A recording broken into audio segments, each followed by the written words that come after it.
बिस्मिल्लाहिर्रहमानिर्रहीम। अस्सलामुअलैकुम नाज़रीन, मैं हूँ शहजाद मिर्ज़ा। आप देख रहे हैं हमारा यूट्यूब चैनल एक्सपोज न्यूज़। नाज़रीन, पीडीएम, जेयूआई, नून लीग, पीपल्स पार्टी, एमक्यूएम, बाप पार्टी, ये सब में सीट एडजस्टमेंट पर इख्तलाफात मुकम्मल हो चुके हैं इनके। अब इख्तलाफात में कोई ऐसी जगह नहीं रही, नहीं बची कि कोई मुज़ाकरात कर सके। इन्होंने मुकम्मल तौर पे इन्होंने बाप पार्टी ने और दीगर पार्टियों ने मना कर दिया कि हम सीट एडजस्टमेंट नहीं करेंगे। इस पर सरफहरिस्त जो है वो पीपल्स पार्टी है और नून लीग है। नून लीग ने मना कर दिया हम पंजाब में आपके साथ, पीपल्स पार्टी के साथ कोई सीट एडजस्टमेंट नहीं करेंगे। जेयूआई ने भी मना कर दिया हम जो है केपीके में कोई सीट एडजस्टमेंट नहीं करेंगे किसी के साथ भी। बाप पार्टी ने बलूचिस्तान में मना कर दिया हम सीट एडजस्टमेंट नहीं करेंगे। एमक्यूएम ने कराची में मना कर दिया हम सीट एडजस्टमेंट नहीं करेंगे। ये जो है इख्तलाफ जो गुज़िश्ता दिनों चल रहा था वो इख्तलाफ अपने हतमी नताइज को पहुंच चुका है। तो नाज़रीन, इस सूरत के अंदर हर पार्टी जो है अपने सूबे को छोड़ना नहीं चाहती कि हम अपने सूबे में रहें, 4 तो सीटें मिल जाएं। जितना इस वक्त पाकिस्तान तहरीक-ए-इंसाफ का वोट बैंक है उसके मुकाबले में तो कुछ सीटें मिल जाएं, हम सीट एडजस्टमेंट करें तो पता चला वो जो 2 सीटें मिलनी वो भी ना मिल सकें। तो नाज़रीन, इस वक्त हालत बड़ी दरगू है इन पार्टीज़ की, इसलिए इंतखाबात से भाग रहे हैं। और निगरान सेटअप बनने तक कभी इम्कान है कि उससे पहले ये इत्तेहाद टूट चुका होगा पीडीएम का, क्योंकि दो वजूहात है। एक वजूहात है सीट एडजस्टमेंट की, दूसरी वजूहात है इक़्तिदार की जंग, ओहदे की जंग। क्योंकि मौलाना फजल रहमान साहब सदारत के लिए हैं, आसिफ जरदारी सदारत के लिए हैं, बिलावल जरदारी जो हैं वो वज़ीर आज़म के लिए है, शहबाज शरीफ वज़ीर आज़म के लिए है। अगर नवाज शरीफ का ये जिस तरीके से कर रहे हैं, अगर उसको क्लियरेंस दे देते हैं तो वो वज़ीर आज़म के लिए है।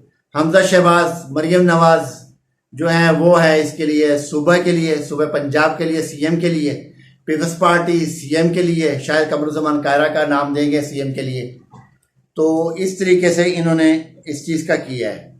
तो नाज़रीन, ये तो इत्तेहाद जो है पारा पारा हो गया, जिसको ये तोड़ने चले थे खुद टूट कर ख़त्म हो गया। अब अवाम का जो ज़ोर है वो उस ज़ोर के आगे, जो अवाम के पास ज़ोर है, जो उनका मुँह ज़ोर घोड़ा इस वक्त पीटीआई बनी हुई है, पीटीआई के लिए अवाम बने हुए हैं। अवाम के लिए अवाम को तोड़ना बड़ा मुश्किल हुआ पीडीएम के लिए। पीडीएम भी परेशान है और उनके जो सलाहकार हैं वो भी परेशान हैं कि किस तरीके से वोट बैंक तोड़ा जाए। वोट बैंक नहीं टूट रहा इनसे, अवाम की ताकत ख़त्म नहीं हो रही इनसे। तो नाज़रीन, उसी की एक आपको मिसाल बता देते हैं कि परवेज़ खटक साहब ने जब प्रेस कॉन्फ्रेंस करके अलहदा हुए हैं पीटीआई से, तो वो अभी तक तनहा घूम रहे हैं। उनके साथ पीटीआई के मुकाबले में कोई भी उनके साथ आने को तैयार नहीं है।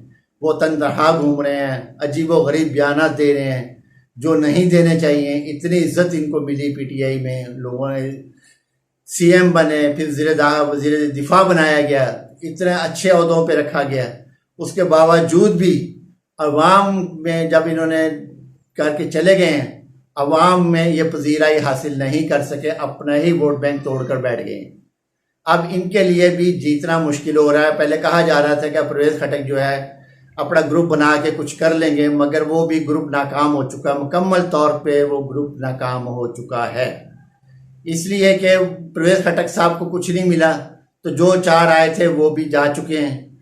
अब वो इंडिपेंडेंट इलेक्शन लड़ेंगे, वो किसी ग्रुप में नहीं लड़ेंगे, ना किसी पार्टी में लड़ेंगे, क्योंकि तहरीक वो जो बनाई थी ना, इस्तेकाम पाकिस्तान पार्टी जो बनाई थी, तो नाज़रीन वो सिर्फ झंडों की हद तक है। जब इनकी शक्लें नज़र आती हैं जहांगीर तरीन की और अलीम खान साहब की, तो अवाम जो हैं वो वैसे बज़दल हो जाते हैं। वो क्या क्या बोलते हैं, वो ये खुद अगर जाके सर्वे करें तो इनको पता चल जाए वो क्या क्या बोलते हैं, क्योंकि सभी टीवी ऑनर के मालिक हैं।